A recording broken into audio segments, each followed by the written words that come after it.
Romans 1:20 says that since God's creation of the world is of wait for since the creation of the world, God's invisible qualities, his eternal power and divine nature, have been clearly seen, being understood from what has been made, so that people are without excuse. For although they knew God, they neither glorified him as God nor gave thanks to him, but their thinking became futile, and their foolish hearts were darkened. Although they claimed to be wise, they became fools, and exchanged the glory of the immortal God for images made to look like mortal human beings, and birds and animals and reptiles. Therefore God gave them over in the sinful desires of their hearts to sexual impurity, for the degradation of their bodies with one another. And then it goes on to talk about some of the other. They exchanged the truth for a lie, and worshipped and served created things rather than the Creator, who is forever praised. And it mentions that this is why they were given over to these sins here, which you could read in this section. How they exchanged natural relations for unnatural ones.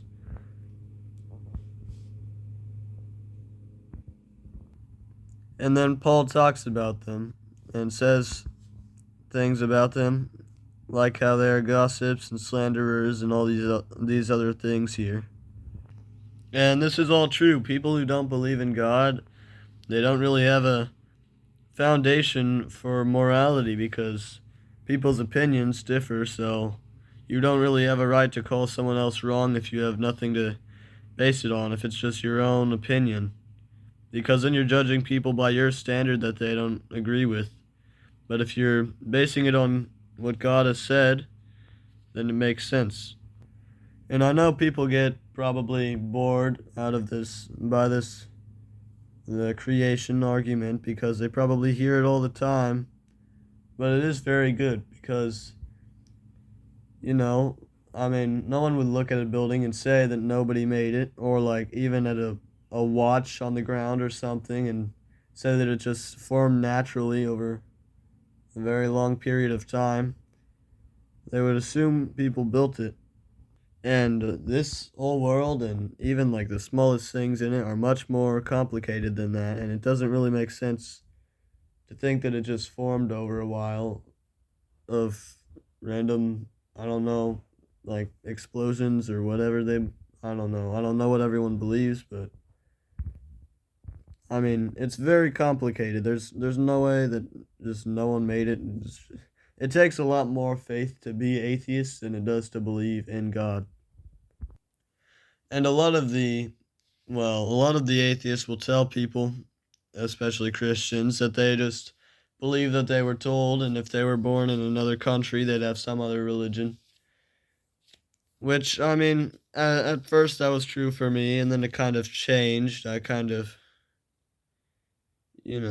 started to learn a lot of things about all this creation and all the reasons why it makes sense that for Jesus to have rose from the dead, and for all these other things that is said here.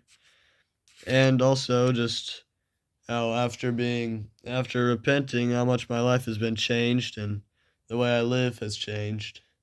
But anyway, a lot of the atheists around there do the same thing. They just believe what they're told in school. They believe whatever their professors tell them. It's the same exact thing that they accuse us of, believing what we're told. They believe just whatever they're told in school. They usually don't I assume that a lot of them probably don't look into it. And I'm not very well educated in all of this. There are people that do a lot better job at arguing for these things, like Answers in Genesis is one of them that I know of.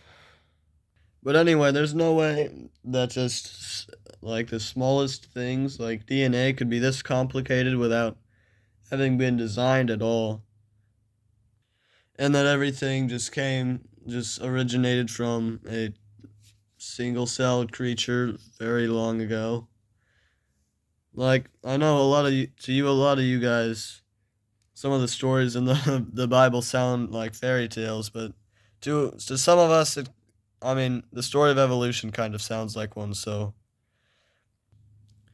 if there's no one to give the laws of morality, then they're really, I mean, it's I feel like it's kind of arrogant to assume that your idea of it, if there's no God, that your idea of it is right, and that everyone else is just wrong in your idea. Everyone has to follow your idea. Like, if there's no God, there's no one to give a law for morality. There's no right and wrong. And if you look at the 10 commandments in Exodus chapter 20, you can see don't commit idolatry, don't misuse God's name,